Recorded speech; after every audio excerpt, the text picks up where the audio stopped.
Hey everybody, this is Sheets, and we're going to be doing our MMA contrarian betting breakdown for tomorrow's card, which is, completely imploded. We've had several fights get canceled, and as of this recording, we just had the Ricky Tercios fight also canceled. So now we're down to 11 fights.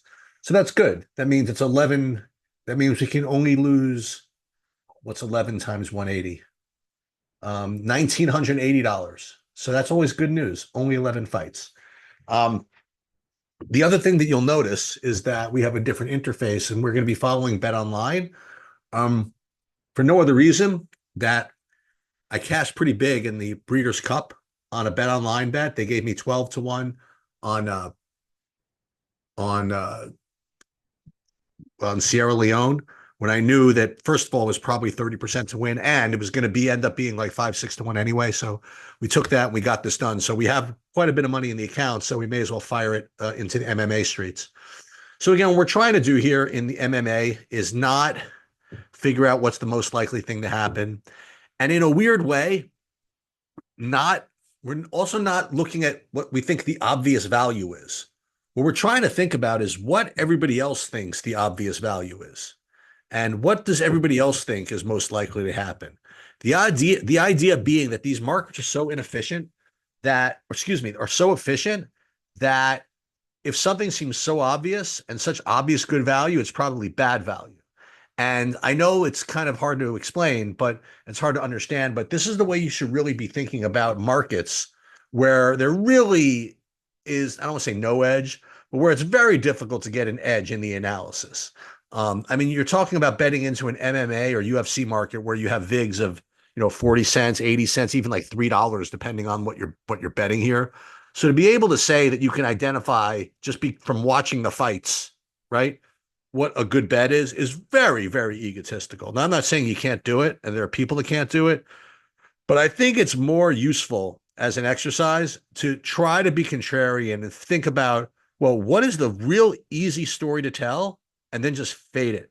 And you might end up losing some money doing your betting this way in UFC, but I promise you this, that it's an incredibly strong investment in your future analyzing other markets, including MMA, by the way. We've done pretty well with this. We've had a couple of tough cards, but when you're contrarian, that's what's going to end up happening. But this is the way you really should be thinking about the stock market, sports betting, anything where, the entire civilized world is analyzing something. I will give you maybe I'll do a completely separate video about what happened with this election. It was very, very, um, it was very reminiscent of an MMA concept. And I'm going to do just a separate YouTube video, one-off video, describing this. Anyway, so let's just get started. First fight we have, and again, I might be struggling to kind of navigate the site a little bit, but you'll bear with me. So we have Claudia Segula, and I don't even know if this is actually the first fight, but it's the first fight on our list against Melissa Mullins. And, as usual, these female fights are just kind of, I don't want to say ignored, but, nobody really takes a big stand on these. So it's not easy to get particularly contrarian. But typically what you probably want to do in these fights is just play the fighter that no one's heard of. It's more likely that the odds are skewed to the fighter anybody's heard of, unless you're dealing with someone who's kind of like a wrecking machine, like coming up from the regional scene, who's 15-0 and has a lot of hype behind them. In the absence of that, if you have just some random Claudia Segula against Melissa Mullins, who people have actually seen fight, probably some inherent value just on playing Segula. Again, this is not the greatest system bet in the world. It's not the greatest contrarian bet in the world. But since we have to bet every fight, which is, again, our mantra, we must bet every fight. We must bet one unit on every fight. And for us, one unit is $180, 10 times high lucky, by the way. And no, neither of those things are great money management systems, but we don't care about that here. This is a totally different type of approach. And then the other thing, again, to remind everybody, is we are going to presume that we lose the first 10 fights on this card. And as a result, the main event, we have to do something that's going to get all of our money back. And that's always a fun thing to sweat.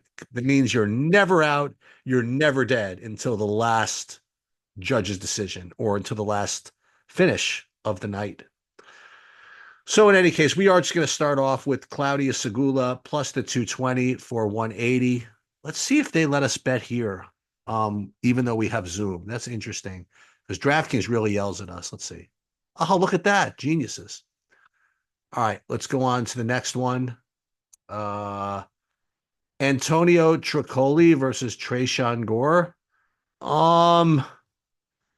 Unfortunately, this is another one that no one's really interested in all too much less taking a stand here. Um, you're getting some business about how Trayshawn Gore is maybe a better striker. And we remember that he did get that really nasty submission over Josh Fremd, where Tricoli's literally done nothing. And yet still, you have Tricoli, who's only a 145 underdog. I mean, so we're just going to go under the presumption that if Gore is, the one who's shown a UFC win, who has shown a UFC submission, and Tricoli's off for 2 years, and he's only plus 145, there's probably got to have to be something. So we're going to play Tricoli plus the 145 for 180.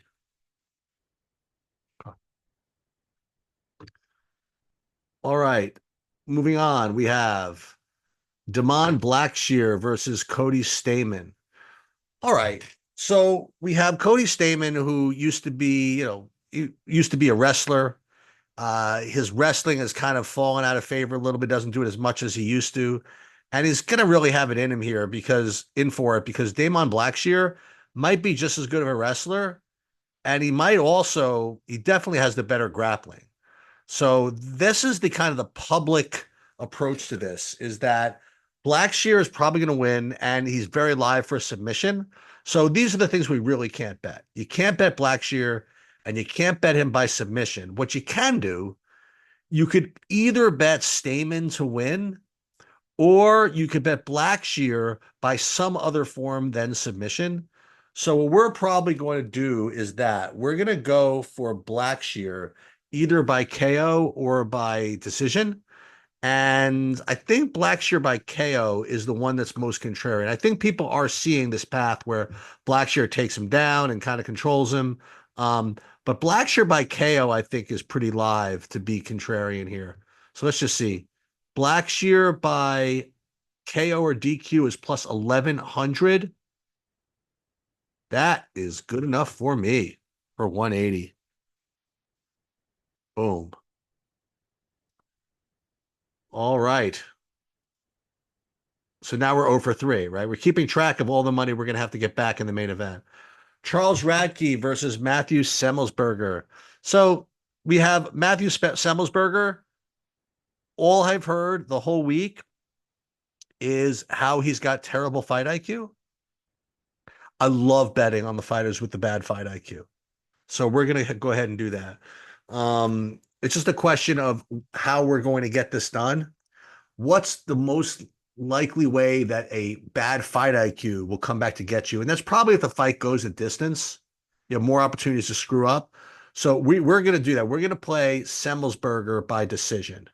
Really take advantage of the bad fight IQ narrative here. Semmelsberger by points plus 450 for 180. Okay. Next. Zach Scrogan versus Elliot Zaleski. He is a late notice replacement. So this is, unfortunately, people have not really had a chance to analyze this fight too much. People are analyzing it for DFS a lot because Zaleski is, kind of a theoretical lock here. But I don't know. I mean, like, Scrogan, he's undefeated, right? You can get an undefeated guy getting at plus 550. I don't know. Let's see if are there any props here? Let's just see. Probably not yet. Oh yeah, you can actually. So let's see. Zaleski inside the dist. Oh, goes. This is no action. So minus 600. Oh my God. Look at some of these. Zaleski by KO plus 800. No, excuse me. Zaleski by sub is plus 500. By points is plus 185. What about by TKO? Plus 115. I wonder if we're just supposed to play Scroggins here and just play get the 550. No, we're gonna do the Zaleski by submission. That's something we haven't heard yet this week. So Zaleski by submission plus the 500 whatever. Get him to the ground, get the sub, nice and easy. Okay. Cortavios Romanos versus Gaston Bolaños. So people have analyzed this quite a bit, and Bolaños is clearly the better striker. And Romanos is definitely the better wrestler. He's definitely more aggressive. So if it's by KO, it's probably going to be by Bolaños. And if it's either by sub or submission or decision, it's probably going to be Ramius. So those are the things you can't bet, right? If it's the easy story to tell, then those things are probably overvalued. So what we can do, we can either go Bolaños maybe by decision,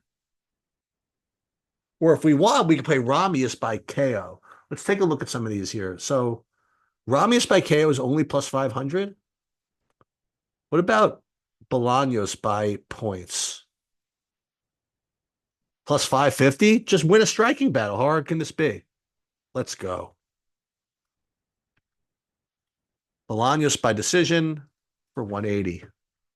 So now we're what? 0 and 6? Is that what I'm just keeping track of all the money we're going to need to make back in the main event. So again, I remember this is what we're trying to. We're not necessarily analyzing these fights. We're just analyzing the public. We're analyzing what the narratives are that are being perpetrated by all these pseudo sharps out there. Like, what is the logical, easy story to tell? Now, the thing is that the easy story to tell is the most likely thing to happen, but it's just going to be overvalued, and that's why we're fading it. Denise Gomes versus Karolina Kowalkiewicz. As usual, what we're supposed to do is unless you have a fighter that's just basically known versus unknown, we're supposed to actually play the favorite in the female fights because there's this again ongoing narrative that the favorites in female fights just should be faded, and the stats just simply haven't borne that out. But you do hear all the time that, oh, this fighter is too wide, this fight's too wide. And so we are going to do something with Gomes. It's just a question of what we want to do. I mean, I have heard that she is very live for a KO here. So I don't think we can do that. That's probably a little bit juiced. So I think we're probably going to have to play her by decision. And you're not going to really get such great odds, but I think that's what we have to do here. Yeah, Gomes by points is minus 150. Ouch. What about Gomes by sub? This is what we're going to do. Can she actually get a sub? Well, let's see. Let's go into her fight history, and this is going to be our thing. It's such long odds that I'm going to do it, but I have to make sure she at least has 1 or 2 subs in her repertoire, and unfortunately, she does not. So we are going to go back to Gomes in just by decision. We're laying 150, whatever. This is obviously not anything great shakes, and it's such a bad bet, it's probably going to lose anyway. Okay, moving on. Dusto Tudorovic versus Mansour Abdul Malik. Oh, this is like really a hold your nose special here. Because we have Tudorovic is coming off an injury, maybe double ACL repair, and Mansour is just a complete wrecking machine. I apologize if my video may have just faded out. If it did, I apologize. Nonetheless,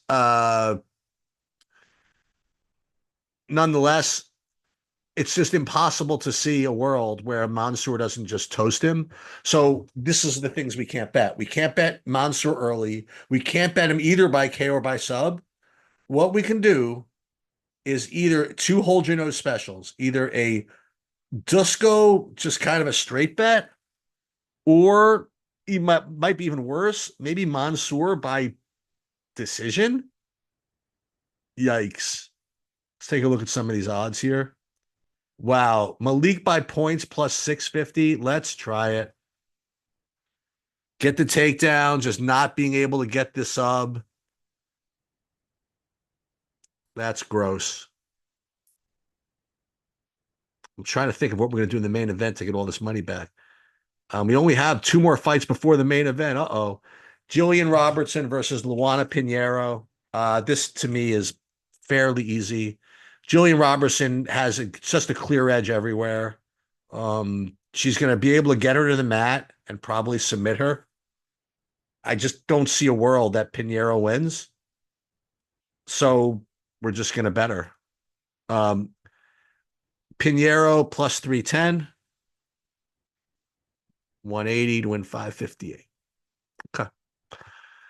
Rainier de Ritter versus Gerald Mearshart. Now this is like annoying because I know what's most likely to happen, and it's gonna be a long shot thing. It's gonna look like a long shot, but I promise you it's over bet, and that's gonna be Mearshart round 2, or Mearshart by sub, or Mearshart round 3, or Mearshart by sub, because that's the narrative every single fight he has, is that he's gonna stay in it and get that late round sub if in fact he wins.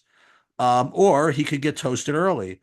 So while it's kind of cool, and I know that's what's going to happen, like Mearshart's going to get that second and third round sub, but the value is just not going to be there. So we can't bet that.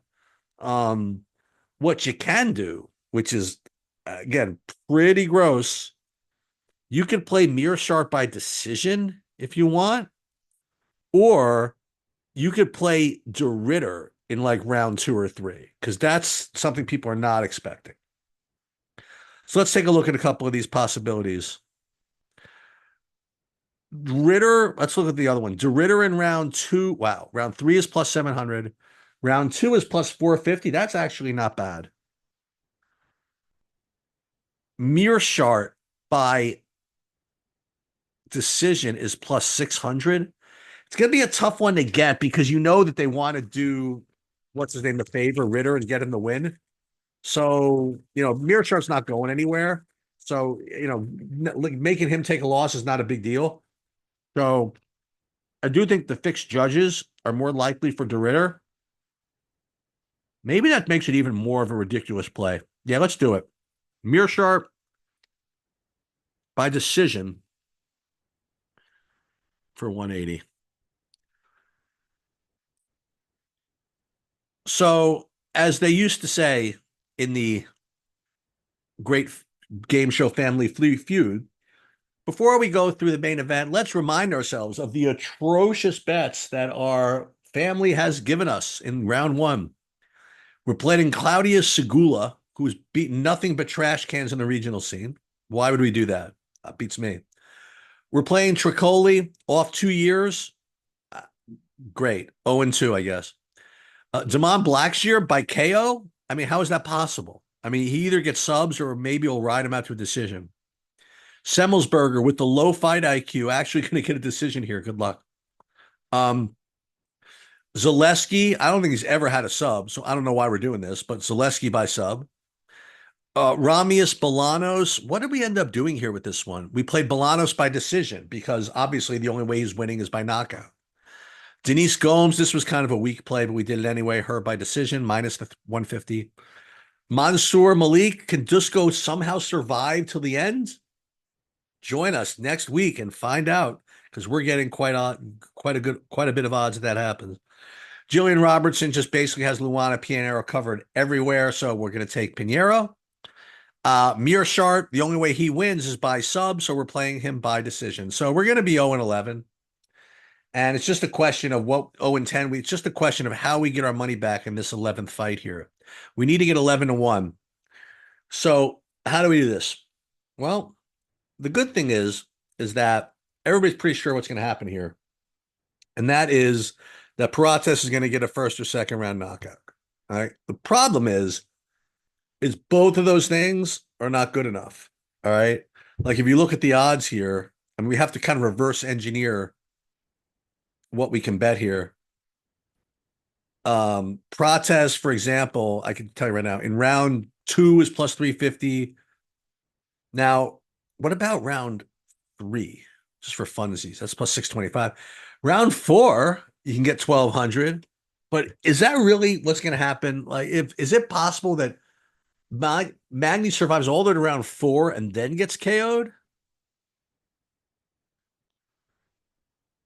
What about just something with, how about Magny just surviving, taking him to the swamp, getting a decision, 12-1, just Magny by decision? I mean, his Prate's never been 5 rounds, right? I mean, let's just take a look at this, just for fun. It's all gonna be based on Prates' history here. Look at this. KO, KO, KO, KO, KO. So he never gets out of round 1. Okay, he did get a decision round 3 here. Lost decision round 3 here. Won a couple of by submission. Oh my, look at what he used to do. Sub 4. Boy, he used to all these subs. And then he became this wild striker. What about protest by submission? Not for a particular round, just anytime by sub. Can we get enough odds on that? Probably not, right? Let's see. Plus 900, not good enough.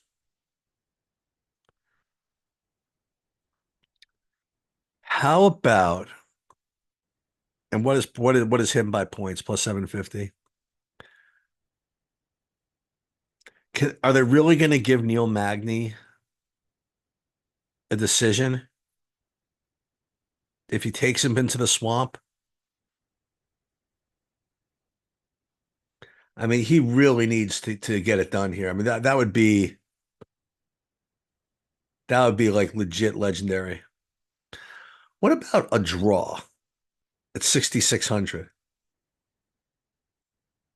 Is it possible that Magny gets knocked down twice and loses 10-8 rounds and then wins 3-1, for example? Wait, does that even add? I don't even think that adds. I don't know. Actually, it does. Maybe that is something that could work. It's tough, man. It's going to be tough. Maybe the protest in round 4 is just probably just the deal. Yeah, that's what we're gonna do. Protest round 4. Let Magny like survive and clinch or whatever. Then finally round 4 he gets caught, and that's how we get all our money back.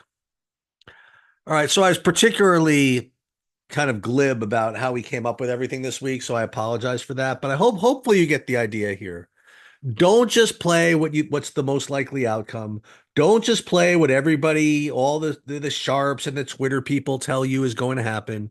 The UFC and MMA is just much more chaotic than that. And it's not as simple as if A wins, it'll be like this, or if B wins, it's going to be like that. Those results are always overvalued. The a little less likely to imagine results are the overvalued or the undervalued ones. And if you can find one that is least reasonable, that's the way you probably should be betting UFC. And it's certainly the way you should be thinking about other types of wagers. Hopefully this was, if not informative, somewhat entertaining.